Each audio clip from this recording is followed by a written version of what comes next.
Hello दोस्तों, आज जो है हम लोग एक बहुत ही इम्पोर्टेंट टॉपिक पर चर्चा करने जा रहे हैं। इसका नाम है वायुमंडल। चूँकि वायुमंडल से जो है बहुत सारे क्वेश्चंस आते हैं, लेकिन उसमें जो है एक ये मंडल होता है, क्षोभ मंडल, जो काफ़ी इम्पोर्टेंट है, और समताप मंडल। तो आइए हम लोग जो है चर्चा कर लेते हैं, जो बहुत ही समझिए इम्पोर्टेंट है। देखिए, पहले तो हम लोग वायुमंडल को समझ लेते हैं। वायुमंडल मतलब एटमॉस्फियर, ठीक है। एटमॉस्फियर मतलब वायुमंडल कहते किसे हैं, ठीक है। देखिए, पृथ्वी के चारों ओर घेरे हुए वायु के विस्तृत फैलाव को ही क्या कहते हैं? वायुमंडल कहते हैं। मतलब इस पृथ्वी के चारों ओर जो वायु है, ठीक है ना, उसी के विस्तृत फैलाव को क्या कहते हैं? वायुमंडल कहते हैं, ठीक। अब देखिए, वायुमंडल के जो निचली परत के अध्ययन को हम लोग बोलते हैं एयरोलॉजी, और उसके जो ऊपरी परत का जो अध्ययन होता है उसको हम लोग बोलते हैं मेटेरियोलॉजी, ठीक है, ओके। अब देखिए, हम जो है इस वायुमंडल को, ठीक है ना, संरचना के आधार पर, वायुमंडल को क्या करेंगे? संरचना के आधार पर 5 वर्गों में इसको विभाजित किया गया है, ठीक है। अब देखिए, ये 5 वर्ग है। पहले तो अभी बात कर लेते हैं थोड़ा सा हम लोग कि आयतन के अनुसार, ठीक ना, आयतन के अनुसार जो है वायुमंडल में कौन सी गैस की मात्रा कितनी अधिक है या कम है, ठीक है ना। तो सबसे पहले आप लोगों को सबको पता ही होगा कि नाइट्रोजन की जो मात्रा है वायुमंडल में वो सबसे अधिक है, ठीक है ना, 78.07% है। उसके बाद से ऑक्सीजन की बात कर लेते हैं, तो ऑक्सीजन जो है 20.97% है। और उसके बाद से हाइड्रोजन की जब बात कर लेते हैं, ठीक है, तो हाइड्रोजन जो होता है ये होता है 0.03%। और इसमें अदर गैसेस जो होती हैं वो आप माइनस करने के बाद इसको देख लेंगे, जो भी अदर गैसेस होंगी, ठीक है ना, तो वो हमारे होंगे वो 0.97, ठीक है। ये जो होती हैं हमारी अदर गैसेस होती हैं। तो ये हमारा आयतन के अनुसार जो होता है वायुमंडल में इन्हीं गैसों की क्या होती है? प्रधानता होती है। जिसमें हम देखते हैं तो ये जो गैस होती है कार्बन डाइऑक्साइड जो है ये 32 किलोमीटर की ऊंचाई तक पाई जाती है। ऑक्सीजन जो होता है वो 64 किलोमीटर की ऊंचाई तक पाया जाता है। और नाइट्रोजन जो होता है वो 128 किलोमीटर की ऊंचाई तक क्या होता है? पाया जाता है, ठीक है ना। ये वायुमंडल में जो है गैसों का क्या है? एक आवरण है, ठीक है। अब देखिए, हम लोग बात कर रहे थे कि इसके मतलब वायुमंडल के आधार पर इसका संरचना कैसे किया गया है। तो देखिए, पहला जो होता है उसको हम लोग बोलते हैं क्षोभ मंडल, ठीक है। तो देखिए, क्षोभ मंडल, तो पहले हम लिख देते हैं यहाँ पर क्षोभ मंडल। क्षोभ मंडल, क्षोभ मंडल की अंग्रेजी है वो होता है ट्रोपोस्फेयर,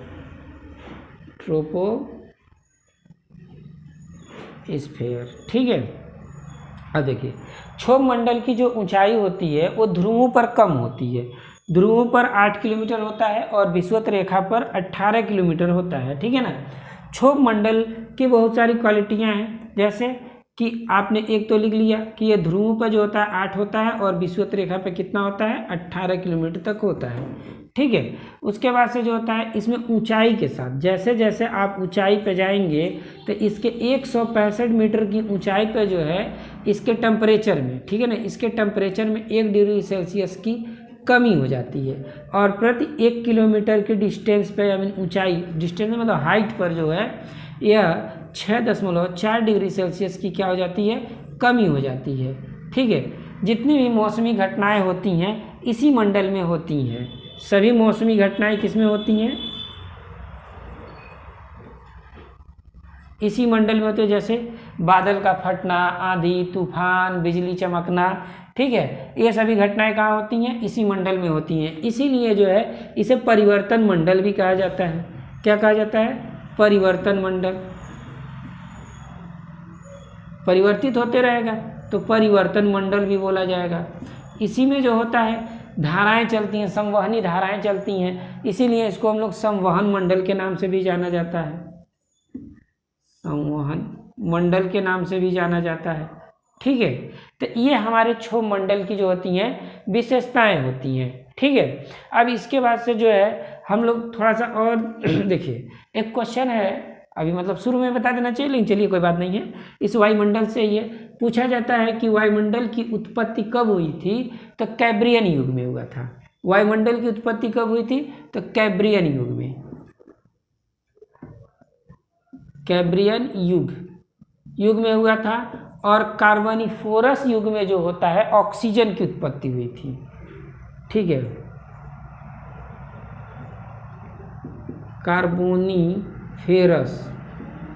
फेरस युग में जो है ऑक्सीजन की उत्पत्ति होती है। कहने का मतलब है कि जब पृथ्वी की उत्पत्ति हुई थी तो उस समय जो है पृथ्वी पर ऑक्सीजन नहीं था। ठीक है, ये ज़्यादा इम्पोर्टेंट है, इसे भी याद रखेंगे।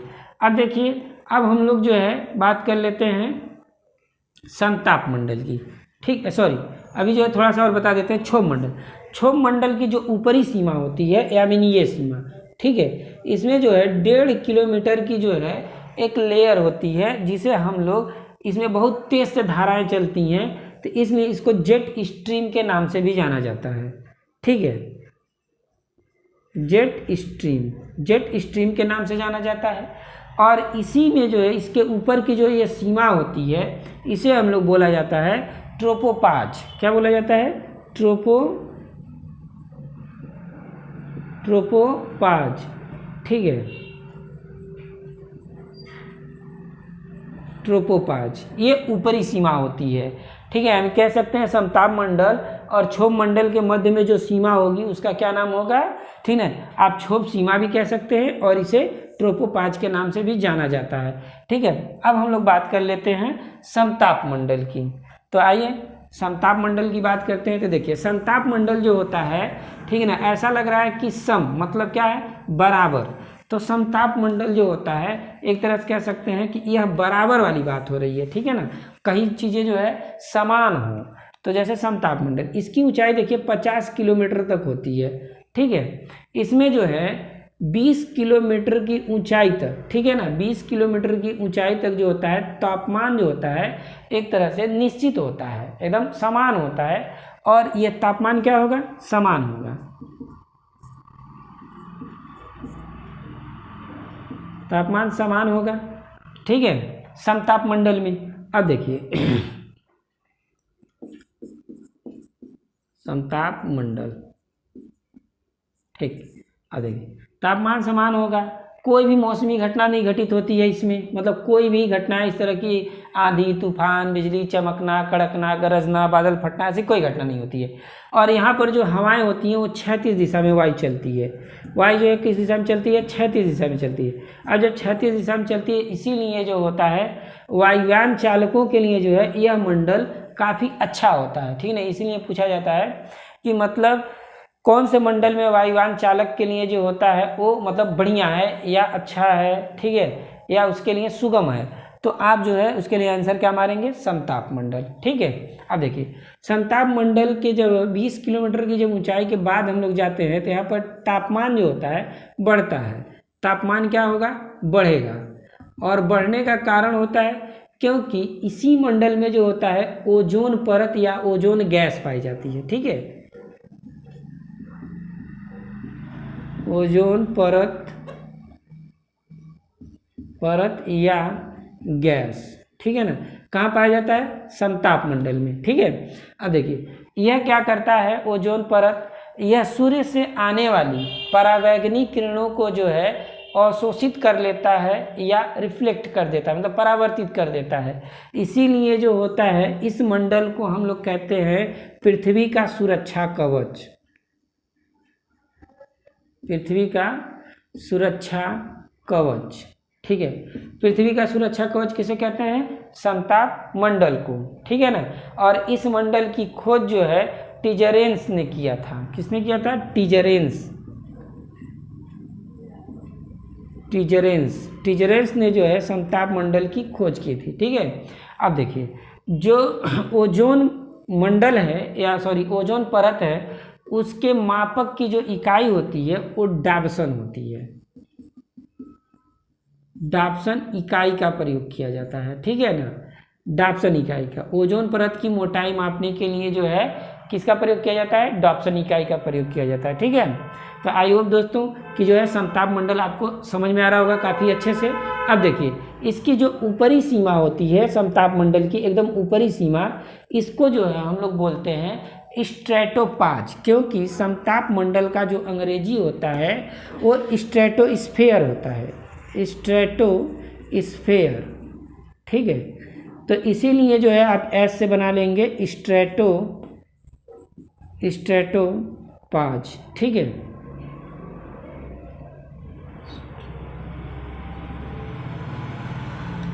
स्ट्रेटोपाज, ठीक। अब हम लोग बात कर लेते हैं मध्यमंडल। देखिए मध्यमंडल में बहुत सारी चीज़ें नहीं, आपको विशेष ध्यान रखना है। इसकी ऊंचाई जो होती है ये 80 किलोमीटर तक होती है और इसमें जो होता है तापमान का गिरावट हो जाता है और 80 किलोमीटर की ऊंचाई पर ही जो होता है तापमान -100 डिग्री सेल्सियस तक हो जाता है। यह जो है यहाँ से कोई भी क्वेश्चन आपसे पूछा नहीं जाता है। अब बात होती है आयनमंडल की, ठीक है। तो देखिए आयनमंडल, हाँ एक चीज़ और है कि यहाँ पर एक होता है कि मध्यमंडल और आयनमंडल के बीच, मतलब इसकी ऊपरी सीमा जो होती है उसको क्या कहते हैं, उसको बोलते हैं मेसोपाज, ठीक है। क्या बोलते हैं, मेसोपाज बोला जाता है। अब हम लोग बात कर लेते हैं आयनमंडल। आयनमंडल की जो हाइट होती है वह 690 किलोमीटर तक होती है, ठीक है, 690 किलोमीटर तक होती है। आयनमंडल की अंग्रेजी होती है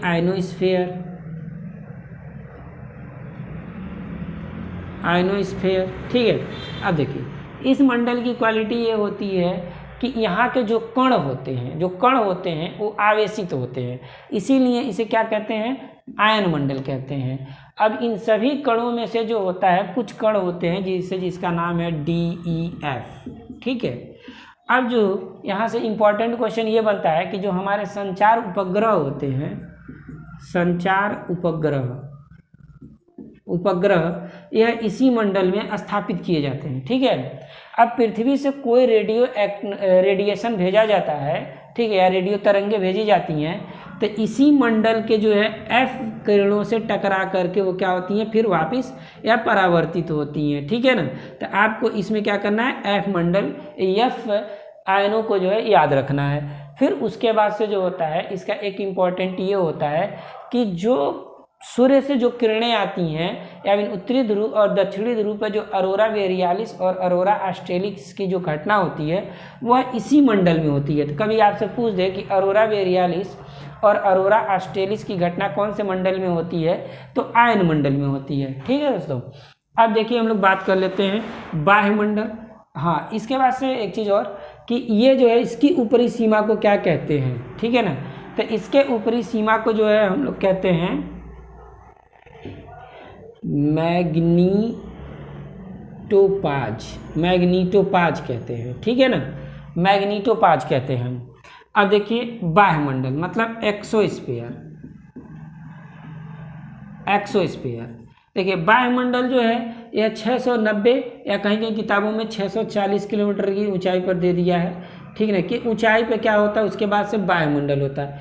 वायुमंडल का इम्पोर्टेंट है कि यहाँ पर हाइड्रोजन और हीलियम की बहुत ही प्रधानता होती है, ठीक है। अब जो है दोस्तों ये हमारा हो जाता है वायुमंडल खत्म। तो दोस्तों आप लोगों को जो आई होप ये वीडियो काफ़ी पसंद आया होगा, तो चैनल को सब्सक्राइब कर दें और कमेंट कर दें तथा वीडियो को लाइक कर दें। Thank you.